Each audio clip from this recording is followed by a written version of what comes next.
right? You guys hear me? Good? Awesome. Okay, good. Well, welcome back. Thank you so much again for making the time to connect about this discussion on self-actualization in the age of crisis. So today we're going to be speaking about individual actualization, which is how we apply the renewed philosophy, the renewed orientation that we've developed in the last few courses to our individual lives and our practices. I'm going to, before I kind of dive into our talk today, just a quick recap on last week and what we spoke about. We talked about the changing nature of time, which is the idea that our experience as individuals is changing alongside the exponential increase of information in the world. That is to say that we can do more with our moments now than ever before. At the same time, these increasing layers of complexity bring new challenges and new kind of crises to kind of overcome.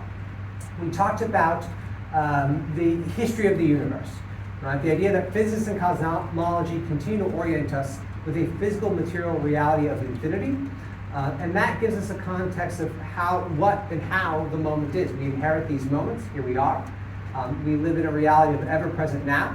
And although we have, in our embodiment, we have this experience of past and present, it only ever is really now.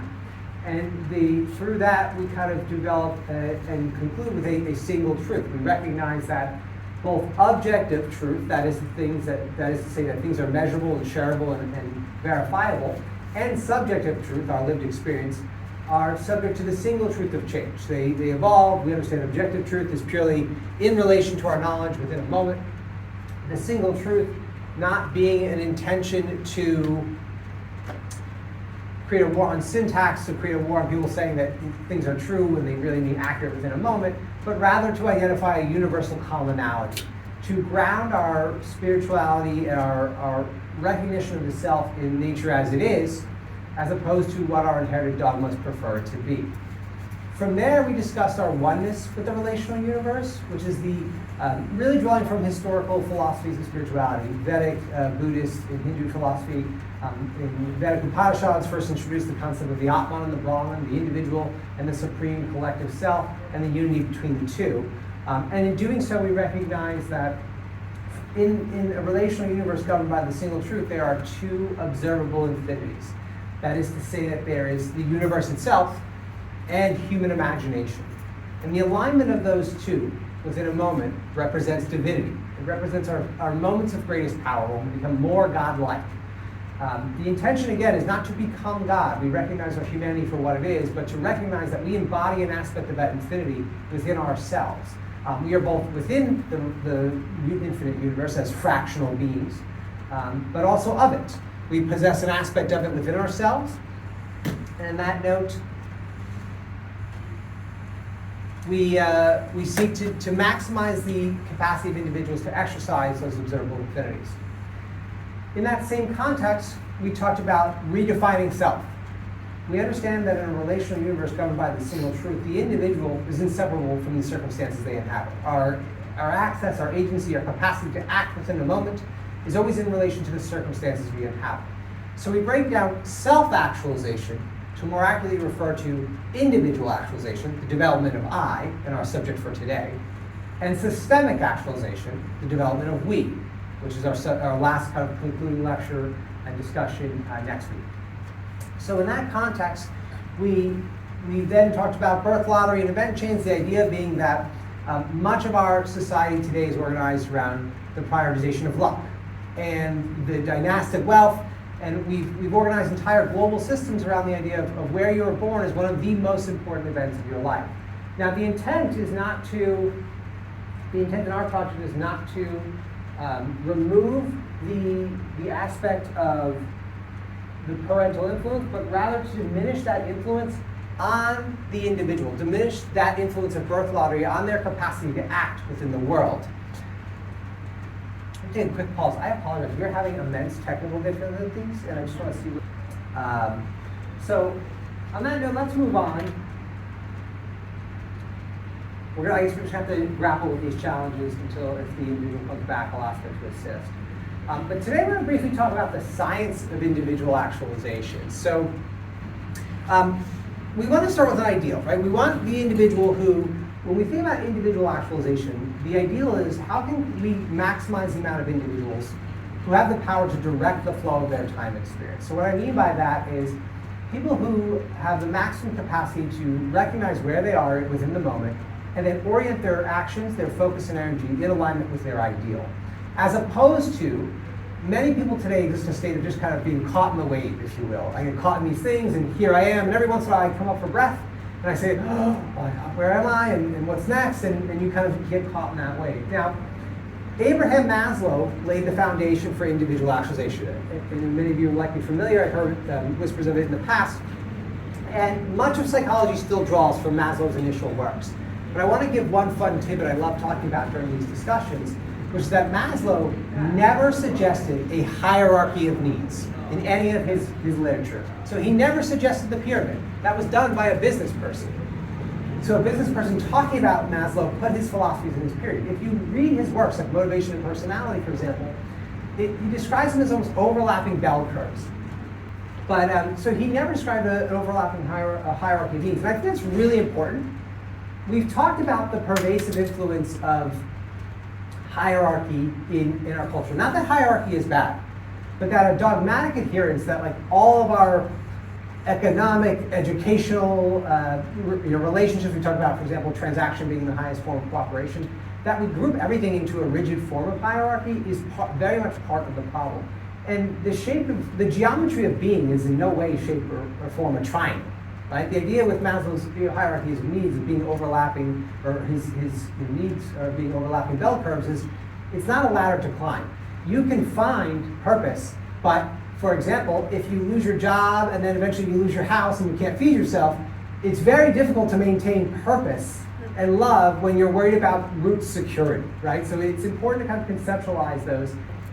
So diving back in this sailboat model that you see on the screen, this was suggested by Dr. Scott Barry Kaufman in his book, The Transcend the New Science of Self-Actualization.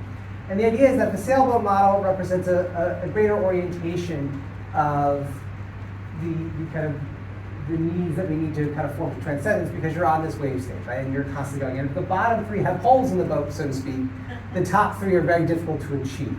Safety is probably the most obvious one. Safety is if we lack material security, it is very difficult to individually actualize. If you're constantly worried about putting food on the table or your rent, or even if you are materially secure, I'll share a personal example. For 3 years, I was working in the philanthropy space. About 3 weeks ago, the company had a buyer and new layoffs, and I was part of the layoffs. So it's fascinating to me to observe from a third-party perspective of how just the very notion of not having that steady income completely changes the nature of your experience, completely changes the nature of how you feel within that moment, despite being at no risk, right? There's no risk of me feeding myself or my family, but at the same time, that safety motivator is critical to kind of founding individual actualization. Connection represents our desire to be part of tribes. Tribes being are the people that are people who we connect with, who share our values, who share our vision of the good in the world. So having that connection is integral to the individual actualization experience. So being able to surround yourself with people of like values in mind. Self-esteem represents, Maslow writes about self-esteem from two distinct perspectives. He writes about secure and insecure self-esteem. So secure self-esteem is the idea that I derive value from my actions, I derive value from my connections, I derive value from what I put into the world, and that's how I build myself up through the action orientation I take. There's insecure self-esteem, which is the idea that my value is based on diminishing others. I bring other people down so I feel good about where I am in my life. Maybe we've known people like that in our lives. Obviously, insecure self-esteem is essentially a black hole. Like it's nothing, it consumes infinite energy, and you can never actually feel good about that approach. So we want to develop an individual, when we talk about creating someone who is able to kind of maximize their capacity within the world, who understands that value is derived from actions, not necessarily outcomes, but the orientation of your action within a moment. Again, it's aligning those observable infinities. Exploration represents curiosity. We're going to talk a lot today about, I'm going to share practical applications I share in the book, but exploration is the practice of curiosity and perpetually learning more. I don't need to tell you here in this audience, right, about constantly learning and valuing the love of learning and exploring in life. But the challenge is without that, it becomes stagnant, right? We start to, without exploration is kind of encoded into our being, we begin to die a slow death, a death of 1,000 cuts, where we're constantly diminished over time because we're doing the repetitive things that don't increase the new, that don't excite us. In Motivations of Personality, Maslow writes about love, and he says there's two distinct kinds of love. There is B love, which would be, I believe, benevolent love, and then D love, which is deficit love. B love is I love you because that's who I am. I love you because I am someone who loves, and I want to help you, and I want to serve you, and that is what is a healthy form of love. D love, deficit love, is considered I love you because I need you. I need you. And therefore that love is not truly a genuine love of external feelings and bliss, but rather an internal need, almost a selfish desire for that attention and that warmth. And of course, similar to insecure self-esteem, it's an unsustainable practice of love, right? It never is enough, and it perpetually leaves the individual wanting more. And then finally, love kind of binds way for purpose, right? If you can establish love in your life, purpose I would define as the harmonization of the systems and the intention within a moment. The idea that not only am I able to do the things that I want to do, but I have the necessary frameworks to do them within. Right? Because purpose without the infrastructure to do it is just frustration. If I feel the need to do this thing, but I lack the access and agency to do it, that creates a conflict within the individual. So when we talk about what is the ideal of individual actualization, I would argue that in a relational universe governed by the single truth, the ideal of individual actualization is to create people who are essentially shapeshifters. The idea is that we want individuals who can do things without needing to conform to a specific way of doing them. Okay? You want people whose shape can transform to meet the needs of the moment. Because given the changing nature of time and the complexity of the crisis, it's almost assuredly that new problems are going to arise more rapidly than ever. And we want the individuals who feel extremely confident and capable of taking a shape to learn what needs to be learned and then apply those learnings in a direction to solve those problems. So that is the ideal of individual actualization. Now, I'm going to talk next about cooperation and competition. So cooperation is the foundation of individual and systemic actualization. And one of the things that we really emphasize with cooperation is that we have embedded competition and self-assertion as the primary pathways to progress in almost all of our institutions. We can think about youth education, highly competitive, ranked, right? And it's individualistic. The teacher teaches, you listen, and you regurgitate what you know. An industrial era education. Economic and legal frameworks, political frameworks, all of these create these barriers to connect with each other, right? We talked about in the crisis of the billionaire God King, the idea of transaction being our highest form of cooperation. The most frequent interaction we have with another who we don't know is to transact, which perpetually leaves us at risk. It is not an argument, so I break it down to four distinct verticals. First is cooperative individuality. Cooperative individuality is very much a recognition of and belief in that concept of a relational universe, that although we are separate individuals in this room, we are at the same time a single happening. And each of us is equally divine in our own right. We each possess that spark of imagination. Obviously, different individuals kind of possess their capacity to direct it in different degrees over life. But we have to recognize and lead with a deep empathy for the other. And I think that's foundational for our constructive project. I think part of the challenge with our inherited frameworks of meaning and value is they were inherently tribal. They prioritize in-groups over out-groups. So our intention is how do we create a more inclusive framework of who we are as individuals, which then gives us the foundation to build upon an alternative. The next thing I talk about is cooperative work. The idea is that the changing nature of time ensures that we need to create individuals who are capable, very much to my similar point, of working in imaginative, dialectic, collaborative environments. As opposed to kind of head-down individualistic work, the most advanced forms of production, especially given our technological ascendancy with AI, is going to be a lot of imaginative cooperative work, because ultimately, if something can be repeated, if a task can be repeated, that means we can write code to do that task. So the idea, the intent, the ideal is to automate everything that can be repeated. Anything that's repetitive, we should automate. And human beings should be left for the imaginative work, the creative work, because that's what we're best at. And that's what brings us the most joy. So cooperative work is a philosophy that we have to embody individually in order to kind of not only how we organize the creations we make ourselves, but also what we believe is an ideal for collective organization. We talk about cooperative systems. So very similar. The idea of cooperative systems is that we want to build institutions that elevate the individual and allow them to have the agency necessary to work towards the ideal in their chosen direction. Now, I want to make a statement. A lot of times, you hear the concept that a specific economic order, a specific law, etc., is neutral. I would make the argument that there is no such thing as neutrality. That is a false idea. Every single choice puts us in a specific direction, and in doing so, leaves many other directions behind.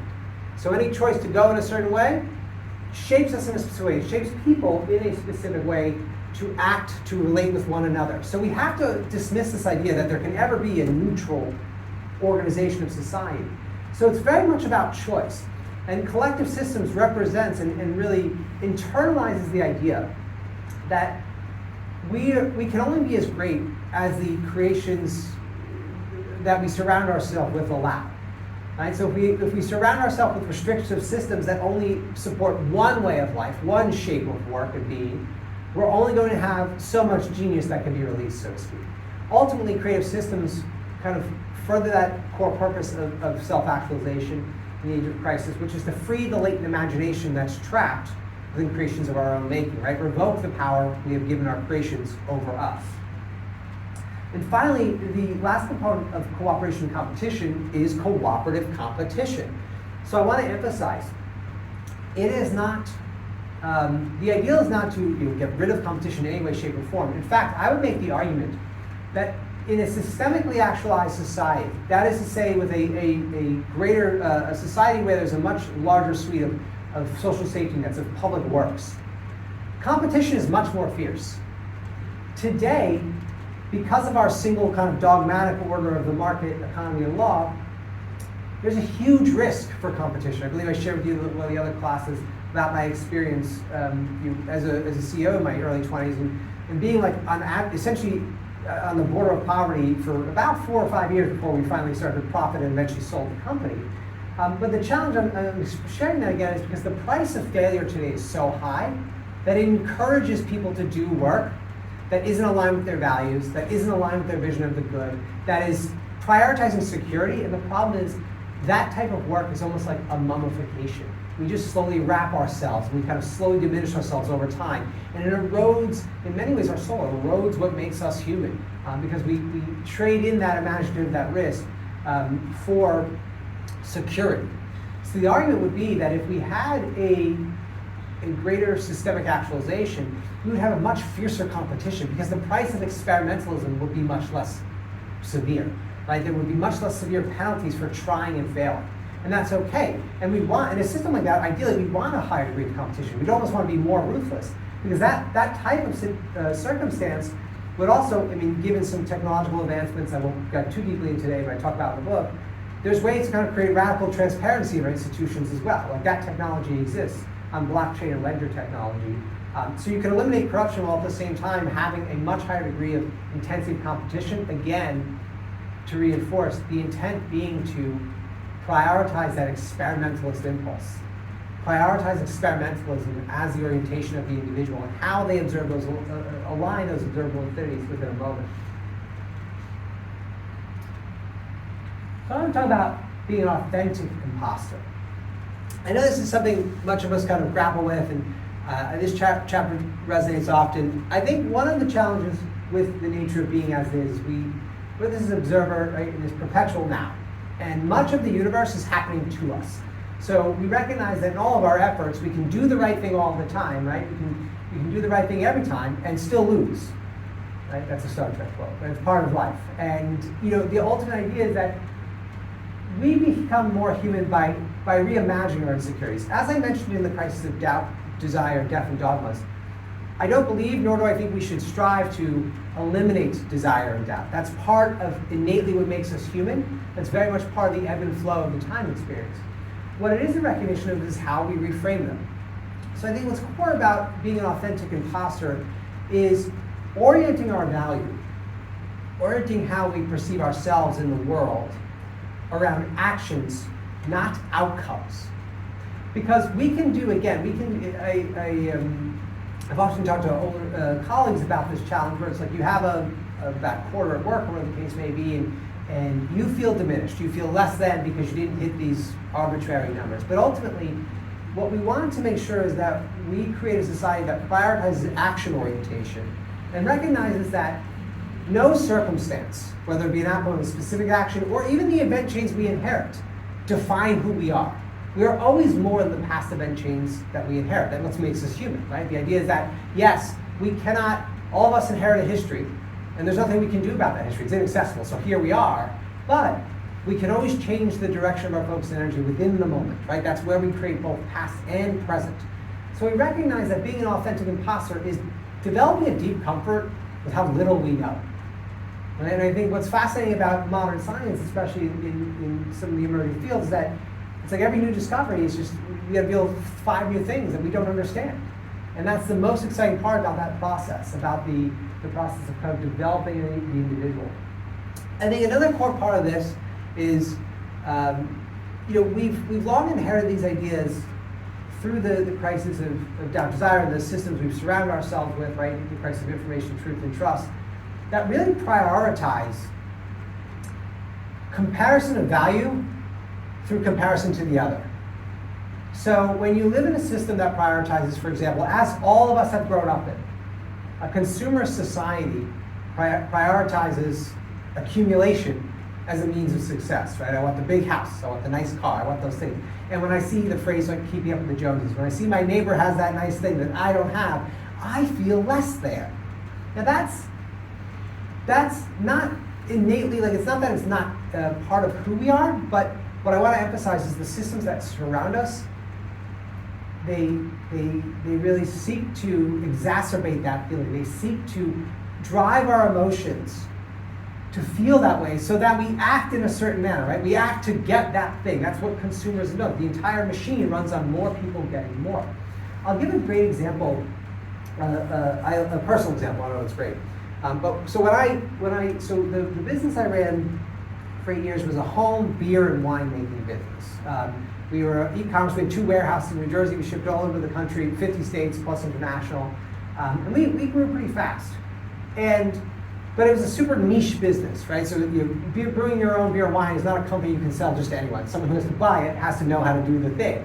So we had, when we eventually were acquired, it was for much less than our book value, if you will, right? We got an estimate, we did the whole process. And I felt for quite some time after that process, after selling the business, right? It was a bootstrap business. We started with, a partner and I started with 30,000. We ended up doing about 7 million in sales over 8 years. And so by all accounts on paper, it seemed like a success, but at the end of the day, after selling, I wasn't rich. I didn't feel good about the outcome because every narrative about being a startup founder and exiting is about this freedom. Right? I was not free. I still had to work almost immediately after selling the business, so to speak. But I eventually came to terms with the fact that I wasn't being authentic in my imposter. I had taught thousands of people new hard skills. I had made hundreds of friends, many of whom I still maintain those networks today. But the challenge was everything around me for quite some time in my life had kind of conditioned me to have this specific future I was making an object of. Oh, you're going to exit and you're not going to have to work. And that was not at all the case.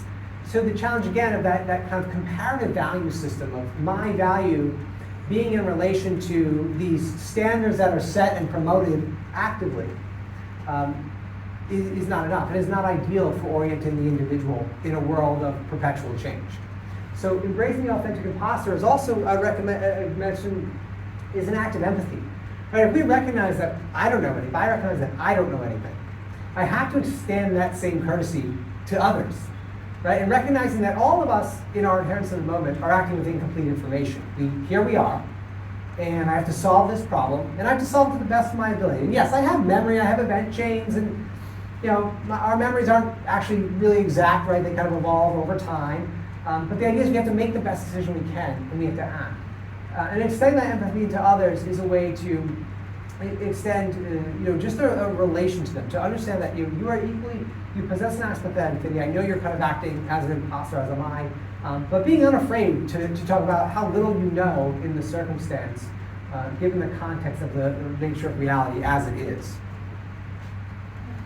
I also want to talk about the idea of letting go, which I think is a core component of being an authentic imposter.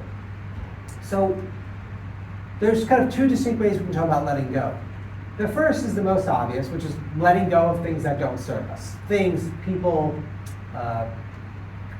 directions, etc. Right? The idea that throughout life, and it's from our youth to the present day, we're faced with many choices, right? And there's many things we can do, and oftentimes, well, maybe not often, but sometimes we may find ourselves doing something that is not bringing us value, is not bringing us joy, and more importantly, is not inching us closer to our vision of the ideal. Same thing, maybe we have a friend who we've had a friend for a long time, and maybe that friendship is established because we've just been friends for so long, despite that person being kind of toxic, and maybe that person tries to bring us down. Those are the easy ones. We have to say, okay, we have to just not be unafraid to kind of cut those connections out of our life, or those directions out of our life, because ultimately, if they're not bringing us value or joy or aligning us with our ideals, they're doing the opposite, right? Again, there's no such thing as neutral. They're actively diminishing us in our attempts. The more challenging component of letting go is letting go of things you love, right? So things that you don't want to let go to, but the circumstance demands it. And I'll give a personal example. So I had a 25-year wrestling career, wrestling and Brazilian Jiu-Jitsu. So I started wrestling when I was 12. Went to school at Hofstra. Hofstra was like 9th in the nation at the time. Wasn't good enough to actually be on that team, so I started doing Brazilian Jiu-Jitsu, which is like submission wrestling, and you guys are some like the UFC, the Ultimate Fighting stuff. I had a 25-year, very decorated career. I've trained with some world champion UFC fighters. I did a very long time in that sport. But like all athletics, but especially I would argue in wrestling, it's a young person's game. And as I kind of get to now being near 40, I have a lifetime of several knee injuries, a broken rib, 2 neck injuries, and it came to the point where I had to say, this was such a huge part of my identity, the ego that I had established over from 12 to my mid-30s of who I was. I was this person. I've trained thousands of students. But I had to make the decision to let it go. Still love it, still watch the videos, still enjoy it, but ultimately, having a family, right? The risk of having a 3rd neck injury is too great to do that thing anymore. And that's a very difficult process to do when you're not deeply at home with who you are and yourself, when you're not authentic in your imposter, because when we attach our identity and ego to things or paths, right? We lock ourselves, we trap ourselves in that direction. Those paths are never enough. Despite having a 25-year career, jiu-jitsu does not define me. Right? It's an aspect of who I am, certainly, but it is not who I am. So letting go of the things we love. I'll give another example. Perhaps there's a close friend or family member who struggles. Maybe struggling with addiction, with finance, whatever. And we've constantly tried to help them, right? And despite all of our help, their path does not change, right? Their choices do not change with them going. In that context, we consider letting go from 2 distinct perspectives. You can certainly stop trying to help them, right? Ultimately, we understand that an individual can only be helped to the degree that they want to help themselves, right? At some point, choice is that expression of divinity, and we can't make that for other people. The alternative is that we can continue to do our efforts, but let go of our desire of a specific outcome. That is to say that we can just selflessly help them. Let's say in the case of a child, I have a child who's struggling, and maybe he's an adult child, and I'm constantly helping them, and they're just constantly doing the things that are not in line with the ideal. We have a choice to make. Do we stop helping them and say, at some point you have to get out of the nest, or do we say, I will continue to help you as much as I can, And the help itself is the act of service. The help itself is the act of love, and the outcomes are irrelevant because that's not why we have to do it. I think one of the challenges is when we attach our actions to specific outcomes, when we try to make the object, the future an object, we alter its trajectory, right? And this is really quantum physics as well. When we observe an object, at the root level of reality, it changes the nature of that object. So I think that's a very important part of being an authentic imposter, is knowing when and what to let go of in order to maintain our sanity within the moment, our capacity to act. Now we're going to dive into core values, and then the final two will be about actual practical applications. So you'll leave here today with some specifics about how to apply these. This is like give this sheet, but these are the core values that I developed in the book to kind of seek and deepen our alignment with a relational universe governed by the single truth. All spiritual technologies have binding core principles, right? That bind the tribe together, that bind community together, and align them with the ideals that they seek, right? So self-actualization in the age of crisis is no different. The whole point of embodying core values is that when you embody them deeply, and this is the choice component, like when you reflect on them deeply and you make the time to embody them in your actions, and then more importantly, compare your actions to those values, you end up being a vehicle to spread those values throughout the world. So these are the values that I personally embody, my family embodies, the members of the community that's formed around the book actively embody and reinforce weekly in our practices. But I'm going to go through them step by step. I'll talk about what they are and then how you apply them in daily life. So the first is relation, is one at the top.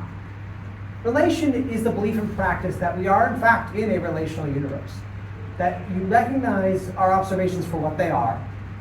You recognize them, say that the infinite in divinity is only accessible now, and we recognize that in our practice to the other, the way we apply it, is we recognize that divinity in the other, and we give them that benefit of the doubt, despite the circumstances they may inherit. We recognize that when we see someone having a rough day, we don't know their event chase. We don't know what brought them to this moment. We know that we're sharing this space, and we don't really like the way that they're conducting themselves.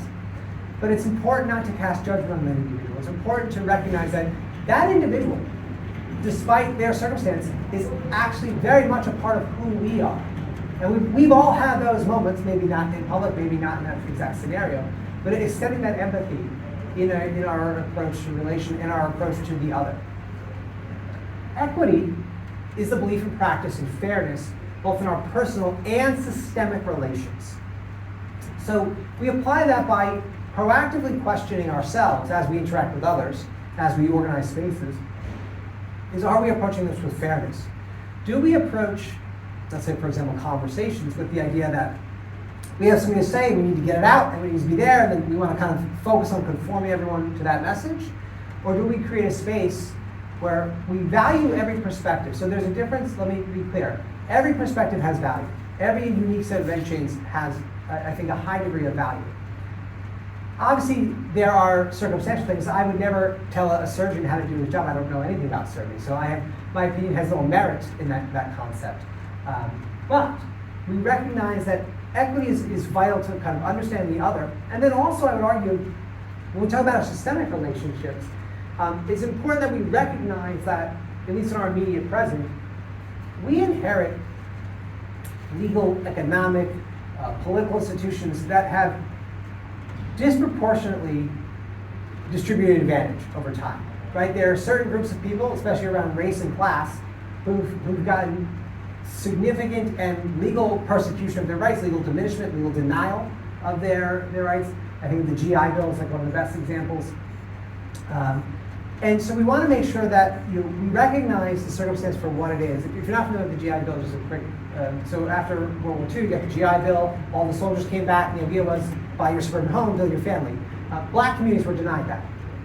The banks denied them, and the government wouldn't support the claims against the banks. So where there's, most white families pre the World Wars were living in ghettos, and it was post the war that they came back and they bought suburbia and they built suburbia. But that same courtesy was not extended to black soldiers. And as you understand, that creates, that's a distinct kind of poverty that transcends over time. Flexibility is a belief of practice of not projecting our expectations onto the moment. So Flexibility is the idea that because much of life happens to us, we recognize that we inherit these moments. So if you conceptualize it in the most materially scientific way, here we are, the quantum field has collapsed upon itself, this is the reality we inherit. And sometimes we may find ourselves in a position where we really don't like the position we're in. I'm not happy with this circumstance, I'm not happy with what's going on now. And flexibility is our recognition that it is vital to not get hung up on how the moment dissatisfies us, but rather recognize it is what it is, here we are, and then orient ourselves, our focus and energy towards the ideal. The greater our power to do that, the greater our capacity to individually actualize, right? The greater our capacity to align the observable infinities. Flexibility is also flexibility in our relationships with others, and flexibility in our systemic relationships, recognizing that we want to kind of encourage that in management work. But most importantly, again, when we talk about our crisis of doubt and desire, it's not about the elimination of them. It's rather that how we orient them, how we orient ourselves around these components of life, and how we embrace our actions when we find ourselves in those solutions. Right? Do we focus our energy and attention on what frustrates us, or do we recognize it for what it is and immediately turn ourselves towards working towards the ideal, working towards what is ideal in relation to what we inherit? Restraint is our core value of disciplined choice within a moment. And we apply restraint both to our personal actions and our systemic relationships. So in the context of our personal actions, we recognize that discipline is vital, I think, to a happy life, right? So for example, I may want to eat cake 3 times a day, but obviously I can't do that. It's unhealthy for me, it's bad for me, etc. That's a really simple example. Discipline is also how do we how do we develop mastery over time? Right? The prolonged study of things, especially when we do new things, which are very challenging, we have to have the discipline to show up, right? Because it's always a decision made in the moment. The master is never formed, it's not a 10-year plan, it's a daily plan. It's an hourly plan, when you make the decision to do the thing. But restraint is also vital in the context of how we develop our creations. That is to say that we want to ensure that we're not creating things, structures, systems, laws, etc., that actively diminish one group for the benefit of another. That is in alignment with our core values in relation to equity, right? We don't want to build systems that prioritize one group at the diminishment of the other. Now, I want to be clear. I'm not arguing that there is not grouping and there won't be grouping. Grouping is part of the human condition, right? We find our tribe, and that's okay. It's not bad to group. What is negative is when our group decides that one of our greatest strategic advantages would be to oppress this other group, or by oppressing them, we can gain significant advantage. That is out of alignment with our values. It doesn't recognize the divinity in the other. So that's how we exercise restraint in the world. Awareness is kind of the outer circle, because our awareness empowers us to enact all of these in our daily lives. Awareness is the belief and practice of recognizing, essentially, elevating your perception of the moment, of the immediate present. It's that alignment with the single truth. Here I am. And I would argue that the greater power your awareness, the greater your capacity to bring awareness to the immediate present, despite the happenings that you happen to be caught up in the wave, the more powerful you are. If we could act throughout life by perpetually knowing that at any point I can change the direction of my focus and energy, right? That direction being an act of becoming, then I can transform my circumstance. I think in many ways, and of course, there's certain things you have to do. You work, you put your head down, you let the flow take you, and you come out. But the greater our awareness, and kind of aligning with it, the more powerful we become in exercising our core values. I'm going to talk about how we practically develop awareness in our next section. But I want to emphasize that ultimately, awareness, again, is orienting yourself with the infinite nature of reality as it is. It's choosing to say, this is what our observations tell us, therefore, this is what makes sense. And again, not only do they tell us, but our science continuously, progressively leans towards the orientation with the infinity. Minimalism is the belief and practice of eliminating the the unnecessary. The idea, so we can apply minimalism in several directions. First and foremost is things, right? We can stop consuming. That's the big part. Now, obviously you can't stop consuming, but what I mean is do your best to reduce ancillary consumption. Don't buy to buy. Don't see something that you're going to put on a shelf and never interact with and just purchase it because you like it in that moment. Practice that restraint in that moment to realize that by orienting ourselves around things, we attach our identity to those things. We attach who we are to those things, and that diminishes who we are. I would make the argument that the minimalist is at home anywhere. The individual who's unattached to the circumstances they find themselves, who's unattached to the things that surround them or the systems governing themselves, is able to kind of create in their own vision, in their own direction, as frequently as possible. And that is the ideal. We could also talk about minimalism in the context of how we are creations and kind of creating things that get to the point, eliminating, if you will, bureaucracy, red tape, right? Eliminating these multi-layers that essentially ensure these things like corruption and bribery, etc., in the way we construct our institutions. Enthusiasm is the belief and practice of directing your focus and energy with full intention and joy to some extent. I think when it comes to enthusiasm, we have to recognize that now, and I mean the immediate present, is the best time ever to be alive. Now, I want to be clear, it's not mutually exclusive. It is, in fact, there is a meta-crisis. There's an age of crisis, but it's still the best time to be alive. Those two things are happening at the same time. So in many ways, we practice enthusiasm in two distinct directions, right? When we do something, we give it our all, and we try to enter it with full focus and energy. I think oftentimes we get caught up where we're doing something, but we're still thinking about the thing we were doing an hour ago, right? And it kind of distracts from our focus. We're not giving our full attention to the individuals we're surrounded with. So we want to fully commit ourselves to that position. And we also recognize, I think enthusiasm is very much in terms of a practical application, is taking time to just meditate on gratitude for a few minutes, whether it be a day, Yes, things are bad, yes, things are scary, but life is pretty good. And it's been pretty good to us, despite all the trials, despite all the tribulations. And I think that's important to bring that into context. A lot of the people in our community are in my demographic or a little younger, so they're like in these careers. And I think one of the challenges I've observed from the millennial and Gen Z thing is like careers just are not satisfying. You're just doing work that doesn't really bring you a lot of joy.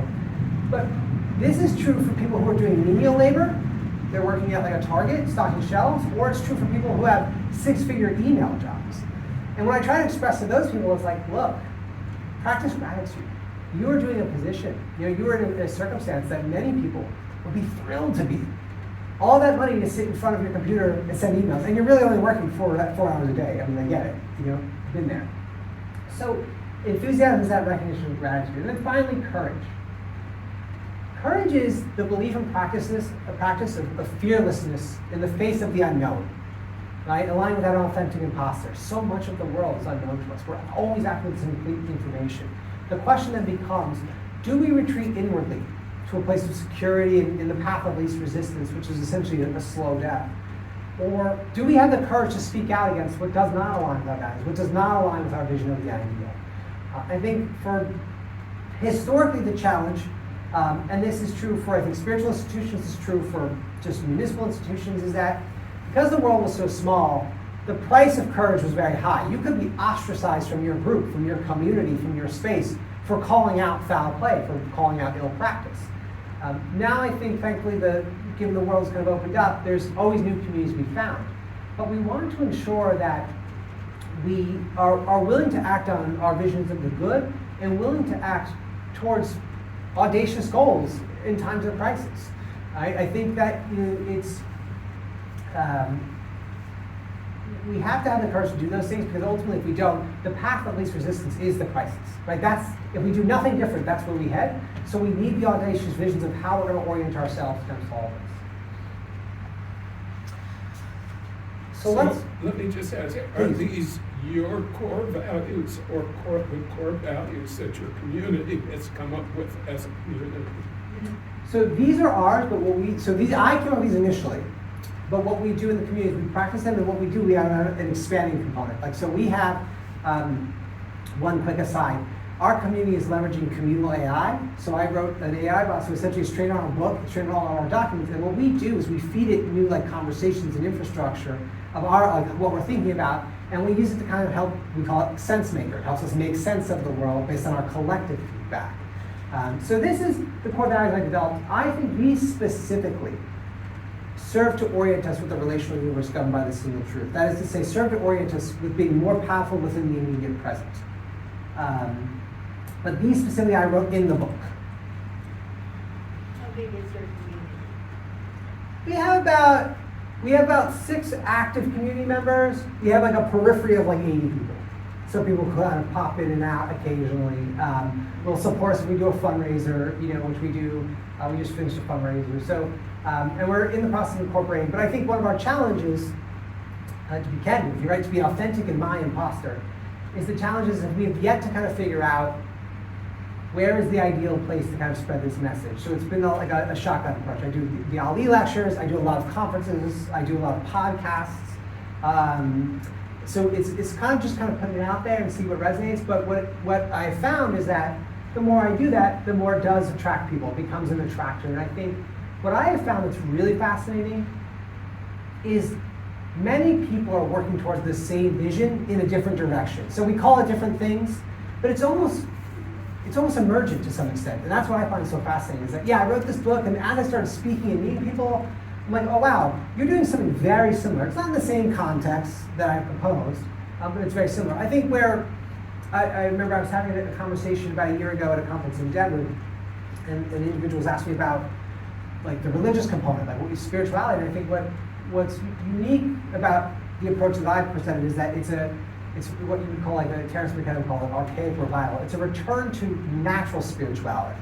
But as opposed to, let's say, for example, indigenous wisdom, which is like a localized earth-based nature, it's cosmic nature. It's the orientation with reality as we observe it to be. It is infinite momentary change. So now I'm going to dive into Soulcraft, discipline, and Soulcraft routine, discipline, and mastery. The idea behind this is the greater our powers to direct the flow of our time experience, the more powerful we become. We want to create individuals where we essentially proactively shape our being.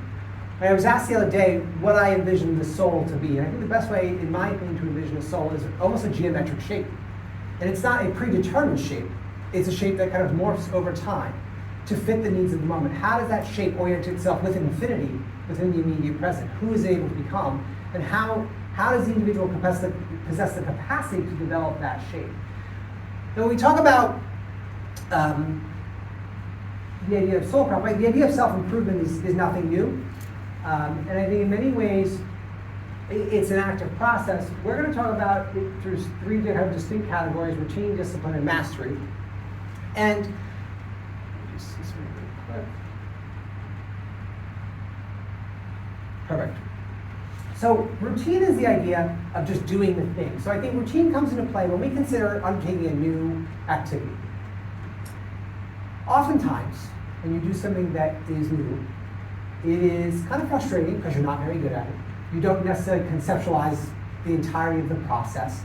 So routine is that momentary choice. I think a lot of times one of our fears when we think about committing to new things is we say, oh, I'm going to join this discussion lecture course and it's going to be a 4-week commitment. It's not really a 4-week commitment. What it is it's a 10-minute commitment. It's 10 minutes before the show starts.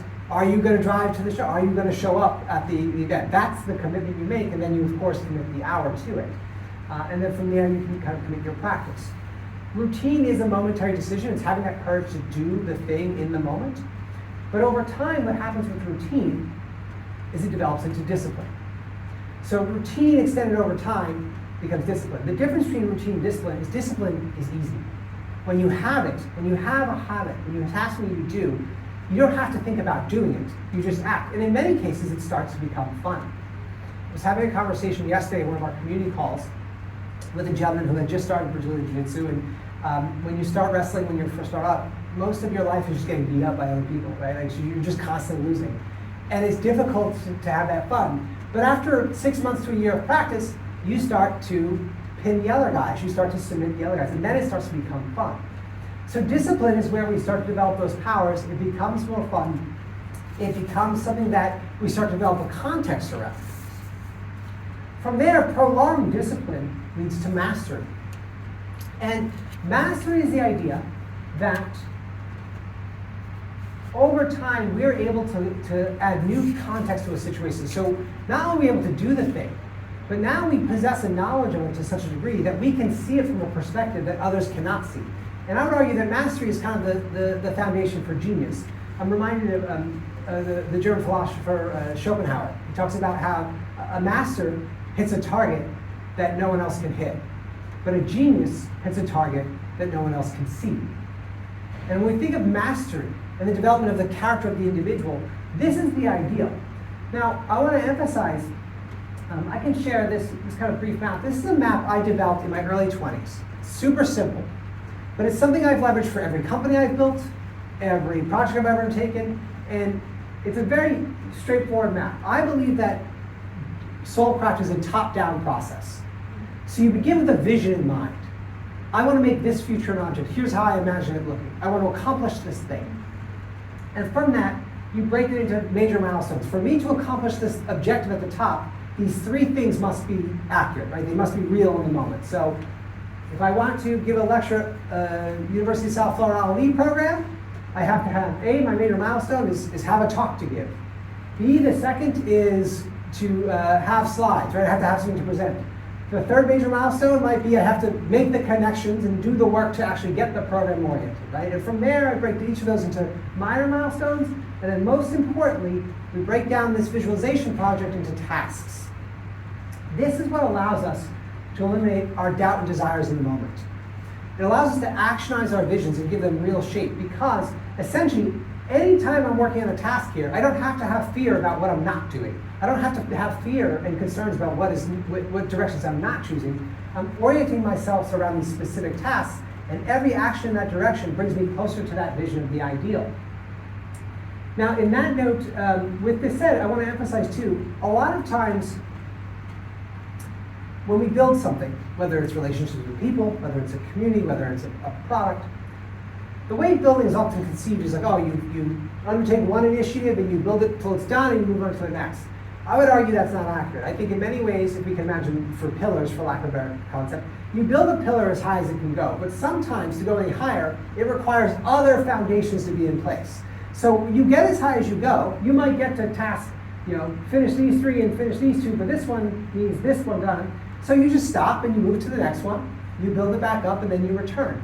My point being is it takes a lot of the thought out of the practice of Soulcraft, and I find that creating maps for yourself, if you spend an hour creating a map for a vision, it will make the next 20 hours much easier, because you have a clear vision of what you're trying to accomplish and how you want to do it. I'll share these slides and the slides from last week. I know I didn't send them, so I'll share them both so you don't have to worry about copying this, but if it's of use, you can take it there. Now, I want to emphasize that, and we're going to move into this next, there's no specific way to do Soulcraft, okay? I want to be clear. There's no wrong way to do it. Ultimately, what you're doing when you choose to do Soulcraft is you are aligning your observable infinities within that moment. It could be gardening. It could be knitting. It could be going for a nature walk and bird watching. So long as you're entering a space where you are proactively engaging in that moment with your fullest self, you're expressing that enthusiasm, you're fully engaged and you're not concerned with the past or the future, you're just there, that is a process of Soulcraft. That is a process of becoming more within a relational universe governed by the single truth. And I'm going to talk about modern shamanism and then we'll kind of wrap it up. There's two things in the book that we talk about, small rituals and high rituals. Small rituals are daily practices that we engage in, they don't have to be daily, they can be weekly, whatever time interval we choose, to reinforce our core values and the ideals that we seek to embody. So in the book, I break down kind of 4 distinct perspectives. But I want to start with the last one, which is customizing transcendence. I want to say from the start, as I just briefly mentioned, there is no right or wrong way to have a small ritual. The intent is, how are you aligning those observable things? What brings you joy in that moment? So I'm going to give 3 practices, but I want to emphasize, anything can be a small ritual, so long as it's, again, habit or discipline, right? It's something you do prolonged over time, and it's something that brings you great joy and allows you to really engage deeply in the moment. Okay, it allows you to do something without having to worry about what you were doing an hour ago. In the book, I suggest 3 distinct paths. The first, and it's the only one I actually recommend, the other two are just kind of I share, but the only one I actually recommend to everyone is the practice of meditation. Is the idea of silent contemplation, breath work. There's many different kinds of meditation. There can be seated meditation, there can be walking meditation. The one I practice primarily is a meditation of almost thoughtlessness. I work on focusing on my breathing, bring myself in. I've been practicing meditation almost daily for about 12 years. So when I sit down, this is no exaggeration, in 5 minutes I feel like a body dissolution. It's very much at heart. When I hear a bird outside, I'm almost that bird. It's a very distinct feeling. I practice every morning after I drop my kid off at school for 30 minutes before I start my day. And I recommend meditation because that cultivates our power of awareness, that core value of awareness, that bringing attention to the moment. And that, again, it can be walking meditation, it can be anything. And we can, after the class, if you guys want to stick around, or after the fact, you can just email, we can kind of connect for shared meditation sessions. We do that within our community as well. What is shamanism mean? Shamanism is ancient, tribal spiritual leaders, the shaman. So shamanism, I'm going to talk about high ritual a bit. It leverages psychedelic plants as well. I've heard it all my life, but I don't. I'm excited to chat about that, yeah. I'm going to talk about these other two quick, small rituals. So additionally, outside of meditation, I recommend 5 breaths. This is a really easy one, and this is something you can implement today. I do this anytime I redirect my focus energy. So anytime I shift my focus to something else, I take 5 deep, slow breaths. And that's really vital for me because what it empowers me to do is enter that space unconcerned with the past. Here I am. I did 5 breaths before I got in my car to come into here. When I get back in my car, I'll take 5 breaths before I start driving. Before I walk in my house, my wife and my child, I'll take 5 breaths. Before we meet any of our community sessions, we take 5 breaths to bring our focus. Because I think if you are like me, and I'm not accusing you, but if you are like me, if you don't proactively orient yourself to the moment, it's very easy to be doing something and thinking about the thing you were doing an hour and a half ago. And it diminishes your power in that moment. So 5 breaths is a really easy ritual you can immediately start practicing anytime you just shift direction. And I assure you that it will make you more powerful in that direction. The third small ritual is visualization. Visualization is taking the time to imagine. Imagine alternatives, imagine futures you want. Visualization really goes hand in hand with this mind map, right? It's how you inspire that top objective. It's making the time to visualize the future. Now, I've talked a lot about how anytime we try to make the future an object, we alter its course. Visualization is not about predicting an exact future. It's about orienting yourself around a direction. It's about giving yourself time to imagine. I think many of us, given the flow of life, it's like you're constantly busy, you're constantly doing something. Something's always demanding your attention.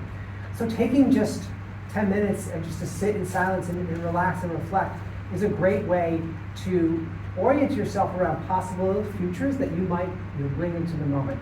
And when we think about the future, again, in the context of a relational universe governed by the single truth, we don't go to a future. We draw the future into the present. And finally, I'll talk about high ritual. And this kind of concludes. So high ritual is the idea of the mystical experience. So I want to be clear what high ritual is and is not. The high-level psychedelic experience, so when I say high-level, I mean like ego-dissolving, high dose. I'm not sure about your personal histories about it. It's very difficult to describe in words because it is otherworldly. And this is a very common theme among users of the psychedelic experience. What I mean, here's what it's not and here's what it is, right? It's not like taking LSD and going to a party. That's not a high ritual. What it is typically in the book I write, you practice intermittent fasting for a couple weeks before, you get into a meditative practice for at least 2 weeks prior, and then what you do is you take them on an empty stomach with a blindfold in your bed, and ultimately what it does, it catapults you into a reality that is fairly incomprehensible given the standard human experience. If you have not had the opportunity to be initiated to the experience, and you're of interest, we can talk about that offline. But it's something I deeply recommend. And I mean that in the most genuine sense. It is truly one of the themes, and I write about this in the book, amongst almost every psychedelic user in this kind of framework, this kind of sacred experience, is communication.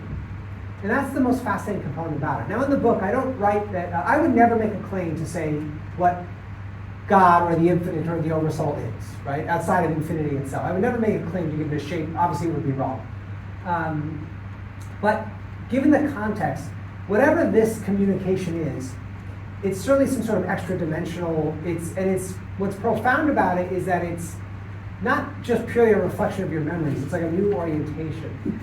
So my argument is that the mystical experience gives you a perspective that really helps to kind of orient you in the direction of awe, of absolute love, that is very difficult to comprehend outside of it. So modern shamanism is the practice of doing that in, of course, a safe and controlled environment.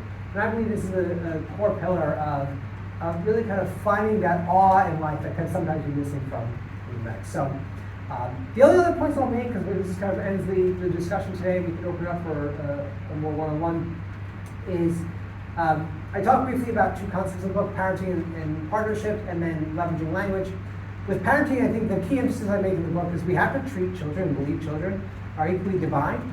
They're not just like property of the parent. I think part of the challenge is like much of our tradition is like children are meant to be seen, not heard. And I think that diminishes their divinity. I think, and look, I have a 3.5-year-old, so I understand how difficult they are, but we want to recognize and orient themselves in a way that helps them express their powers as soon as possible. I really strongly believe that. And with leveraging language, the chapter talks about how language is really a fascinating tool because ultimately language, it doesn't impact our capacity to understand, but it does impact the lenses that we understand the world for. And I give an example. In English, our common greeting is, hey, how are you? How are you doing? In Chinese, it's Xi Bao Lama, which translates to, have you eaten? Now, if you know anything about China, they've had a long history of overpopulation and famine.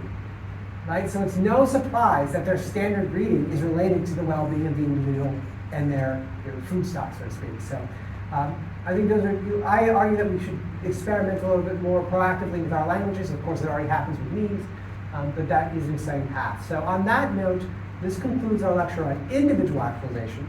I want to open it up for any questions. Yes, please. What makes this the age of crisis? Isn't it always every age of crisis? Yeah, that's a good question. I think one echoed by, I believe his name is Mike, right? The other gentleman who's here often. I think what makes this age of crisis is it's two things, right? Or three. The first is like, obviously there's always areas of crisis. But the challenge is now our crises are much more complex because it's no longer a regional or tribal crisis, as it always has been historically, like you had a specific area, you had a crisis within there. It is in fact a global crisis, right? We're interconnected, economies are interconnected, laws interconnected. More than ever before. Yeah, I mean, yeah, and it's really a global society at this point. We can, I think oftentimes there's the arguments against globalization or for it. That's the wrong question.